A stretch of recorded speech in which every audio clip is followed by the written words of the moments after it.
orang bilang cocokologi nggak ilmiah, tapi gitu selalu perasaan takutnya tuh muncul terus gitu. Jadi kayak mau kalau malam tidur takut dibunuh istri sendiri.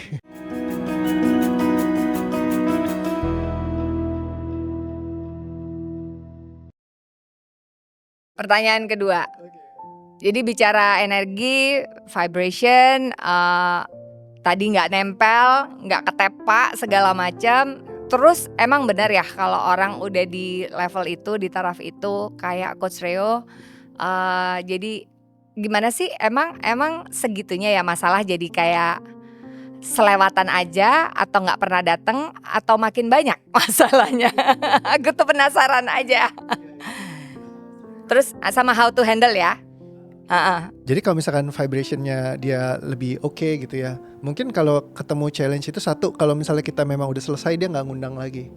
Karena kan kalau pepatahnya itu kalau temanya udah selesai, ya berarti kalau ujiannya belum selesai, belum lulus, kamu akan diuji terus. Oke. Ujiannya sama terus, makanya kita ketemunya gitu terus. Misalnya Patternnya juga sama terus ya? Iya, misalnya ditipu lagi, ketemu laki jahat gitu. Jadi muter karena dia emang seperti itu gitu. Kayak karena vibration kita masih di satu channel ya. Ibaratnya kalau ada frekuensi hertznya gitu. Kalau dia berpendarnya di situ, orang lain di sini kita nggak nyambung gitu. Tapi kalau kita frekuensinya sama, kita akan ngundangin terus kan.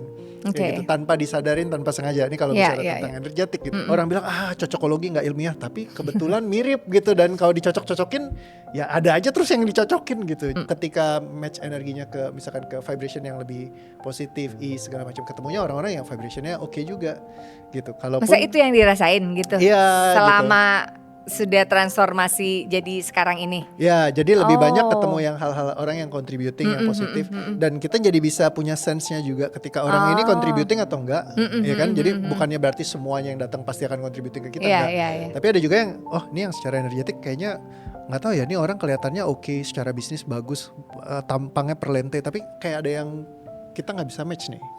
Nah kayak gitu. Jadi energetiknya tuh kita udah bisa langsung ngerasain kayak this is not easy. Nggak kalau satu ketemu frekuensi sama dia. ya Nggak satu katanya. frekuensi.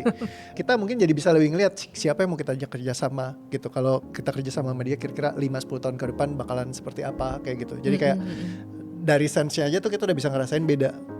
Nah itu yang akan mendukung banget sih di dalam pengambilan keputusan kita atau semacamnya kayak gitu. Karena kalau enggak kan susah banget. Dan kalau misalnya kita kebawa sama emosinya kita, seringkali kita jadi terjebak. Terus udah gitu kayak pengambilan keputusan itu jadi sering ngaco gitu. Nah dengan seperti itu mungkin jadi lebih oke. Terus kayak misalkan sehari-hari yang tadinya bikin kita ke-trigger, kalau dia udah hilang ya udah bener-bener selesai aja, dia nggak triggering apa-apa lagi kan, karena di dalam sistem kita udah nggak ada. Kayak misalnya kalau aku tanya di kelas gitu ya, siapa yang di sini takut anjing? Angkat tangan. Ada yang angkat tangan, ada yang enggak.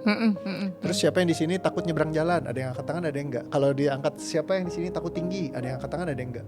Nah mereka yang angkat tangan, mereka akan ke-trigger karena punya programnya di dalam sistem. Iya benar. Tapi kalau misalkan mereka yang nggak punya programnya, kan nggak ke-trigger. Nah ketika nggak ke-trigger pun mereka jarang sekali ketemu sama persoalan-persoalan yang seperti itu. Karena yang takut anjing biasa malah ketemu anjing sering. Iya makanya.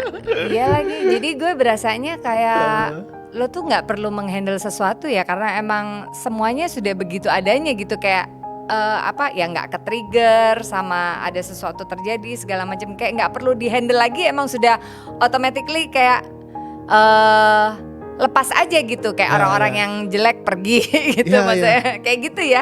Kalau dia Keren udah selesai sih. dia emang kayak gitu. Nah yang belum selesai kita masih perlu diberesin. Jadi kadang-kadang kan tema hidup kita banyak. Iya. Mungkin dari aku yang paling aku berubah itu anxiety-ku misalnya. Karena kalau dulu yang pas anxiety itu kan sampai takut ya, mau keluar takut gitu. Selalu perasaan takutnya tuh muncul terus gitu. Jadi kayak mau kalau malam tidur takut dibunuh istri sendiri. Wow. Ya jadi kayak ini takut apaan sih, nggak jelas banget, tapi rasanya tuh bener-bener kerasa. Benar. Terus kayak pas lagi mau naik mobil keluar takut nanti kalau mobilnya dipepet orang, ketabrak, terus takut dirampok, takut apa. Jadi kayak hidupnya tuh penuh ketakutan. Terus kalau ada demo pasti kabur keluar negeri kayak gitu. Nah jadi kayak selalu takut terus. Nah terakhir demo kemarin, lagi demo hari lagi rame-rame malah jalan pergi keluar gitu.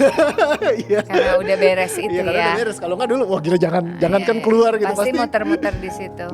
Jadi Oke. itu akan ganggu terus kan, karena dia kedistorsi sama emosinya kan. Benar. Iya, segampang itu ya. Gampang kalau ngerti. Iya. Kalau nggak ngerti dulu setengah mati. Oke.